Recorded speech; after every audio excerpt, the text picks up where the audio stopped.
And this is the P2 pedal.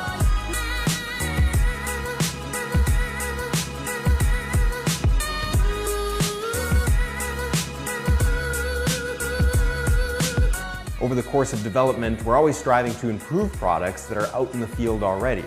When it came time to roll out some new advances for the P1 pedal, we realized it was actually a completely new product.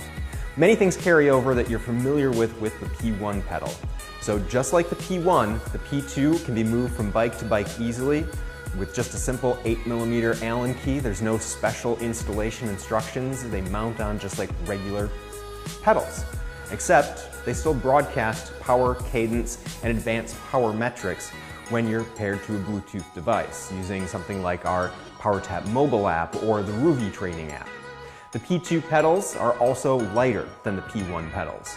We've done a lot of work on the inside of the pedal body itself to reduce weight and maximize the design of the pedal to shave out as many grams as we possibly could. Little tricks, like just machining away some of the area you can see on this 3D printed model saves grams, and that in turn saves you effort out on the road. The P2 pedals will also use fewer batteries because the battery life per set is up to 80 hours. So it's a small improvement on the inside of the pedals where we've cut back on redundant electronics to save electricity usage. So the pedals will burn through fewer batteries, which means less time changing batteries and more time riding. We've also included some subtle features like a lower claw to make the pedal more compatible with different types of shoes that are in the marketplace. And we've increased the robustness of the sealing surfaces to make sure that your P2 pedals stay functional and operating properly well beyond their warranty period. And the one thing you definitely cannot miss about the P2 is the new color. The new silver anodized finish is something you cannot miss. So thanks for checking out the new P2 pedal. I hope to see you out there with them on the road. The latest addition to the PowerTap portfolio of power meters is the P1S. It is very similar to its older brother, the P1, except for the right pedal is actually a dummy. The left pedal has the electronics in it, and the right pedal has no electronics in it. And its major visual difference is the black battery cover, which cannot be removed. So you can't mistakenly put a battery in here, so it won't really matter. Functionally, what happens is the left pedal will double its measurement and give you total power. So it's very similar to all of the other single-sided power meters out there. The weight savings is very small, actually, because the electronics don't weigh that much. It's about 10 grams. You'll enjoy the same ease of installation and switching from bike to bike that the P1 has.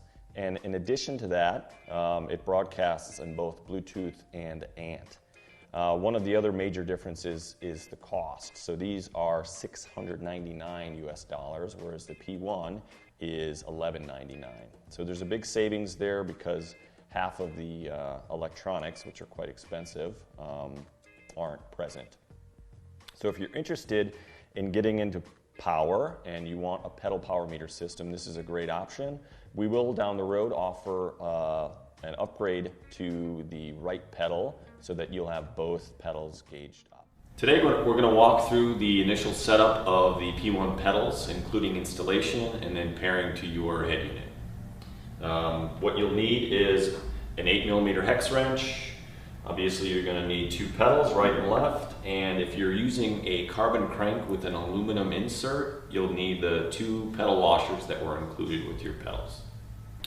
We'll start with the right pedal, and because I'm installing these on a carbon crank with an aluminum insert, I'm going to use the pedal washer that's included. So I'll set this pedal washer over the pedal axle, and then you'll notice there are no flats on this pedal, so I'm going to use this 8mm hex wrench from the back side of the crank. So to install it, I'm just going to line the hole up with the axle, and then the right pedal is a right-handed thread, so I'm going to turn this clockwise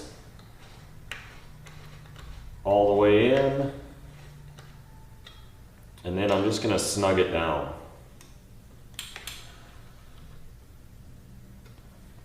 Now, because we're not measuring force at the axle, the torque specification is going to be what the manufacturer of the crank arm recommends. The torque installation is not affecting the pedal force measurement at all. So snug it down. If you want to get really technical about it and use a torque wrench, follow the manufacturer's torque specification for the crank that you're installing the pedal to. And then we'll repeat that process on the left side. So I'm going to grab the left pedal. Again, the washer goes over the axle. I'm going to line the hole up and insert the hex wrench through. So because the left pedal is a left-hand thread, I'm going to turn this one clockwise as well, but I'm going to be on the opposite side of the crank. So if you stay on the same side of the bike, you can just use the same clockwise rotation, and I'm going to snug that one down as well. That is as hard as the installation process is. The next step, what we're going to do is pair it to your head unit.